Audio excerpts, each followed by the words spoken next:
Good afternoon. Um,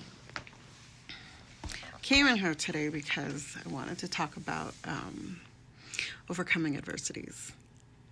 Somebody said I need to put lipstick on more often, so I decided to do a little bit today, but nothing major. It's kind of funny because I just had a whole conversation a couple days ago with somebody about how I believe in natural beauty and like trying to do less and not more most of the time. Sometimes I do put makeup on and sometimes I don't. It just depends on how I feel. But it got me thinking about this topic today. There are so many different areas of my life that I feel fall into this category, and it's something that I know that I've struggled with over the years. And it goes back, there's, like I said, there were things when I was a kid that happened with my parents, but there's one moment, I don't even know how to even say it. There were times when, growing up, my parents were married together until I was 12. But there were definitely moments where my childhood home was extremely disruptive, and it was the only, I have one girl cousin, so I have 5 male cousins, and then me. And then eventually I had 10, I think I was 10 years old maybe I was 5, when my cousin had another female cousin born. And so I was mostly raised around boys, and the guys in my neighborhood, Felix and Patrick, and, it was just a bunch of boys, and we did a bunch of boy activities. The Babers lived next door, and I was always with the boys. And so climbing trees was my thing, and I just enjoyed doing boyish activities. And I know that they used to say, like, you're not really a girl because you're always with the boys. Like they didn't treated me more like one of the guys, right? But I would get hurt a lot and go home crying, and I was still a girl. But I hated being called a girl, because to me being a girl meant I was weak. And I never felt weak. So I was like, I'm strong, I'm tough, I can handle it too. But calling me a girl was something that was just such a negative thing to me. Anyways, I grew up, and I remember being around 12. And my mom and I had a very bad fight. Long story. Anyways, she was mad about something that happened with her boyfriend. I might have been 13. Anyways, she got mad about this thing that happened with her boyfriend. And I didn't do it. One of my brothers did it. But I wasn't going to tell or tattle or anything like that. So she proceeded to kick my butt. I mean, literally kick my butt. Punched me, kicked me, everything. Beat me up.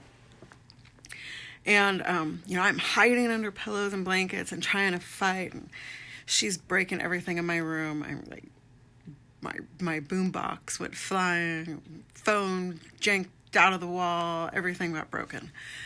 And it's actually the night I ran away from home, but for me, which was a big deal because I was super, super naive kid. But she said one statement to me. She threw me down in a chair, slammed me down in a chair, and she said, she got in my face, she spit in my face, and she said, you're never going to be worth anything. You're a piece of shit. You might as well learn to lay on your back and be a prostitute, because that's all you're going to be good enough for.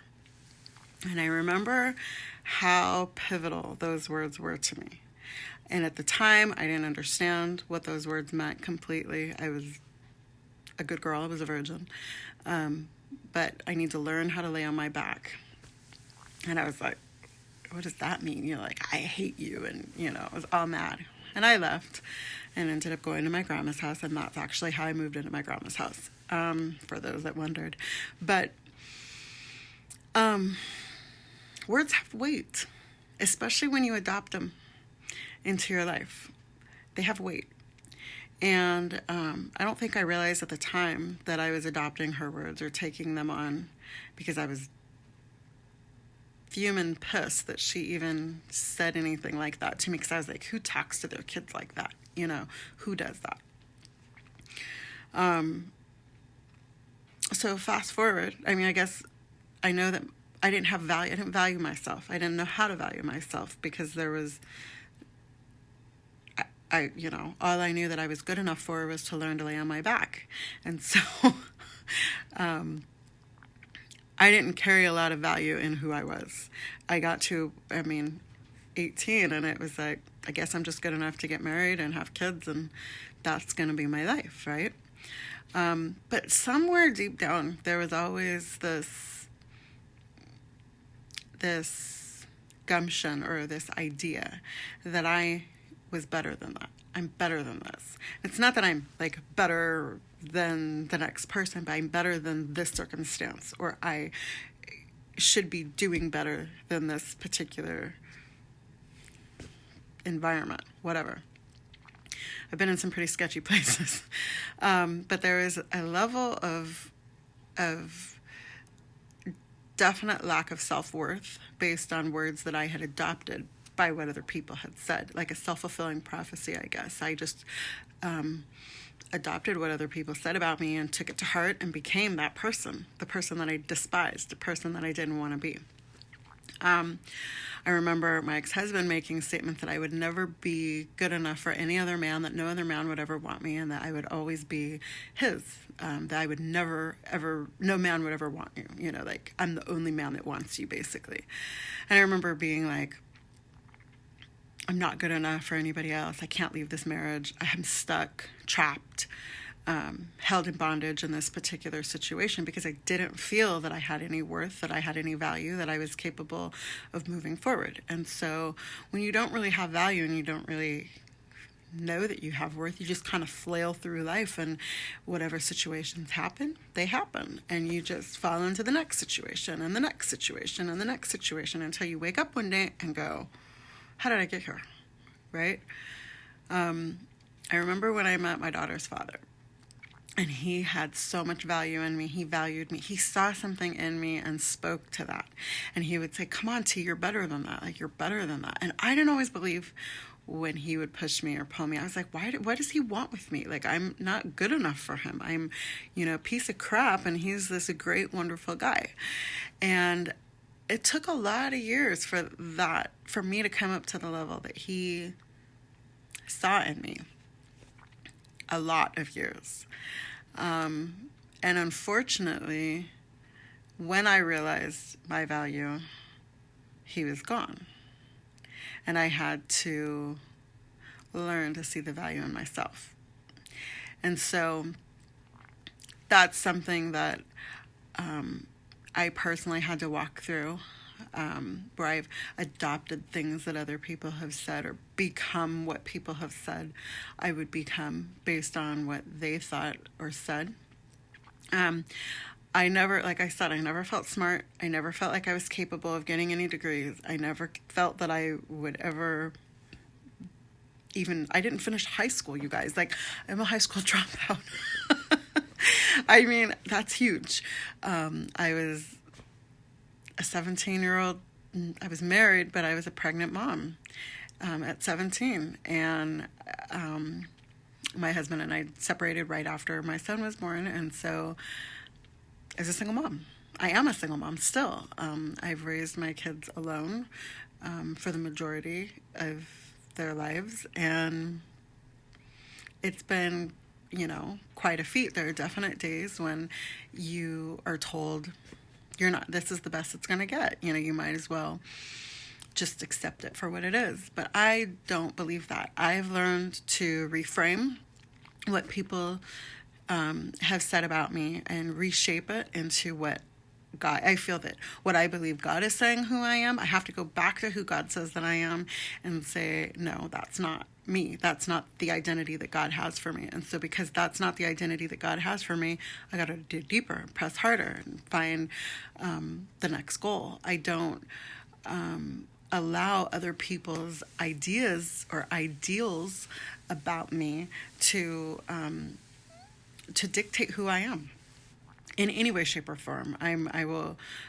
maybe allow you to say what you say, but I definitely will turn directions and go do me in a second. A week ago, I had somebody contact me regarding these messages and tell me that I'm super disrespectful and the like.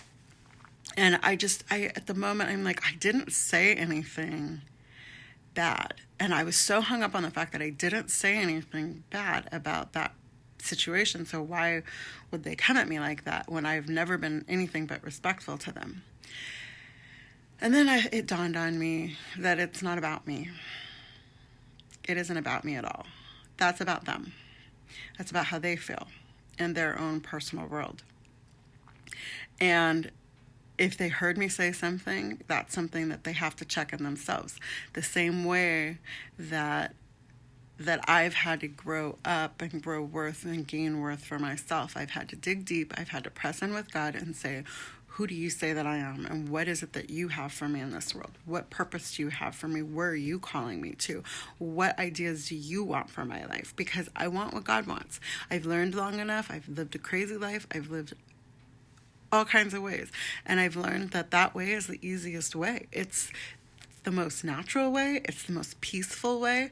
And I'm at that point where if my peace is compromised, I gotta go. I don't allow anything to compromise my peace. My peace is number one, numero uno at this point in my life. And so if anything is causing drama or turmoil or stress, I will cut it off in a second, like ninja quick. Anyways, I'm not going to keep you guys forever. I just want you to know that it's just another area of my life that I'm so thankful for, that I have learned how to overcome those things. And I will continue to learn. I know growing up in LA is never easy. People are constantly nitpicking you. You know, I look at my face and I'm like, oh my gosh, I have these smile lines and I look like I'm frowning all the time. And when I do this with my eyes, I have these like weird wrinkle things, like with my, I don't know, like whatever. But I could be like filled with Botox or something at the moment. And I'm choosing not to, because I'm just going to accept that I'm aging, and we're going to hopefully gracefully go with it and not succumb to the ways of La La Land. Anyways, I hope you guys have a fabulous day. It's super gloomy here and dark and gray. I'm just moving really slow today, but I'm going to go on with my day. And yeah. Anyways, keep pushing through. Find out who you are. If you don't know, ask God. If you're not hearing from him, ask me and I'll help you figure out how to connect with him. Okay? Love you guys. Talk later. Bye.